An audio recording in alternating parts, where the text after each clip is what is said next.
அந்த இருட்டில் சில குழந்தைகள் மட்டும் இல்ல, பல கனவுகள் போராடுது. ஒரு தெருவிளக்கின் கீழ் அவர்கள் எதிர்காலம் தேடினாங்க. ஆனா யாரும் வழிகாட்டவில்லை.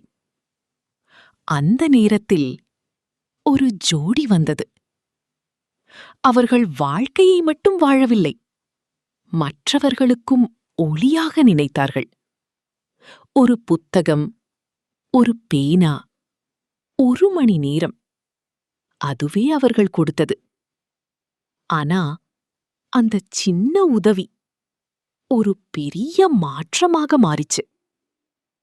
இன்று அந்த குழந்தைகள் சிரிக்கிறாங்க, நம்பிக்கையோட படிக்கிறாங்க. ஒரு சின்ன கிளாஸ், ஆனா பல வாழ்க்கைகளின் ஃபியூச்சர மாற்றிச்சு. உண்மையான காதல் இருவருக்குள் மட்டும் இல்ல, மற்றவர்களின் வாழ்க்கையில் ஒளி தரும். Subscribe to Chutti Kutti TV. Yes, please subscribe and ring the bell. Thanks for watching. See you next time.